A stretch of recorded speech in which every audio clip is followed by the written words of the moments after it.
la paire devrait rester baissière, sauf surprise du côté des publications américaines. Le billet vert qui a donc repris de la vigueur. Oui, alors à part le dollar australien, le dollar américain s'est renforcé contre toutes les monnaies du G10, hein. Alors on a deux facteurs qui expliquent cette remontée du dollar, hein, le ralentissement de la croissance en Europe mais aussi en Chine et la résilience de l'économie américaine, hein, donc le American exceptionalism, hein, comme on pourrait dire, et comme l'a retenu d'ailleurs Powell à Jackson Hole, hein. Alors étant donné la pause attendue des taux directeurs de la Fed pour septembre, c'est la remontée de la partie longue de la courbe des taux américains qui a favorisé les achats de dollars, hein.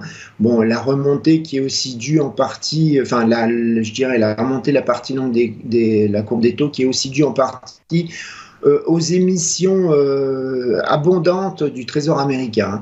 Alors les chiffres américains, notamment le corps PCE dont on vient de parler, le rapport sur l'emploi américain, seront cruciaux, comme vous l'avez dit, pour déterminer si la paire va remonter dans un trading range au-dessus de sa moyenne mobile de 100 jours ou s'il y aura une continuation de la baisse, hein.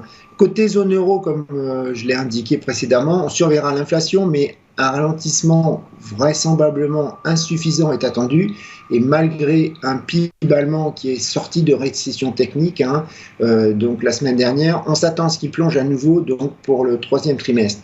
La BCE, donc, elle va être coincée de choisir entre inflation et récession. Donc je doute que la paire continue d'avoir un soutien, en tout cas à long terme, de ce côté-là, hein. Maintenant, on peut se poser la question à court terme, légitimement, si beaucoup de facteurs négatifs ne sont pas déjà dans les prix, hein, et comme, voilà, donc ça c'est à faire attention, mais comme je vous l'ai dit aussi au début, là, surveillez la Chine, car il y aura publication des indices des directeurs d'achat, il ne faudrait pas qu'ils déçoivent, hein.